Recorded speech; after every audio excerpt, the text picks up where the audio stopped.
Alors, cet effet papier qui a été réalisé, vous pouvez du coup le fusionner avec la base de couleurs que vous avez au-dessus. Donc c'est pas ultra compliqué, ça va être l'utilisation des modes de fusion de calque. Donc pour ceci, je resélectionne bien mon calque de papier. Et les modes de fusion de calque, c'est le petit menu déroulant que vous avez ici sur lequel il y a marqué normal.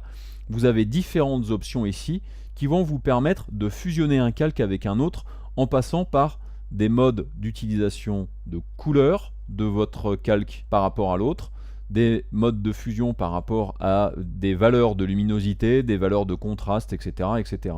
Donc en règle générale, celui qui fonctionne bien, c'est dans les modes, c'est celui qui s'appelle incrustation. Donc si vous utilisez incrustation, ça va vous permettre de fusionner, vous voyez, cette texture avec la couleur d'en dessous.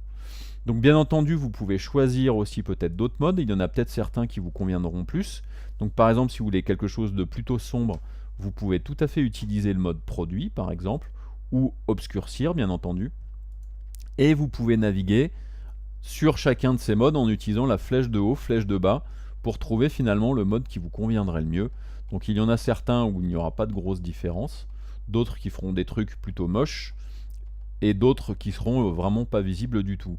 Donc moi j'aime bien soit luminosité, qui me donne cet effet papier, soit ensuite vous pouvez donc utiliser produit qui est pas mal, ou sinon si vous voulez avoir quelque chose de peut-être un petit peu plus atténué, c'est incrustation. Bien entendu, en fonction de la base de couleur que vous aurez sur votre document, vous aurez forcément une incrustation qui sera différente.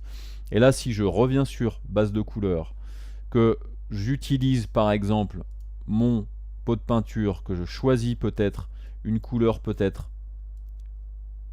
un petit peu plus marron foncé et que je clique à l'intérieur, voilà, de mon calque, vous voyez que là ici du coup j'ai quelque chose qui va avoir une couleur un petit peu différente. J'ai un marron plus foncé, donc du coup la couleur est différente de ce côté là. Ça marche pas forcément avec incrustation, mais ça peut marcher avec obscurcir, avec produit, ou alors avec encore d'autres types de modes de fusion directement ici. Donc luminosité, moi je trouve qu'il est plutôt pas mal, il fonctionne bien avec ce mode-là. Bien entendu, si vous trouvez que l'effet est trop important, rien ne vous empêche sur le calque donc de la texture de papier de venir ici dans le mode d'opacité et dans le mode d'opacité, baisser l'opacité de ce calque-là pour que l'effet de fusion avec le calque du dessous soit moins important et que du coup ça fasse un effet un petit peu plus atténué qui peut-être dans votre cas fonctionnerait mieux. Donc à vous de choisir si par exemple vous voulez l'avoir à 100% ou si vous voulez l'avoir un petit peu moins. Donc moi je vais le mettre à 80% au niveau de l'opacité, ce sera pas mal. Maintenant que j'ai fait ça, eh bien je vais passer au stade suivant. A tout de suite.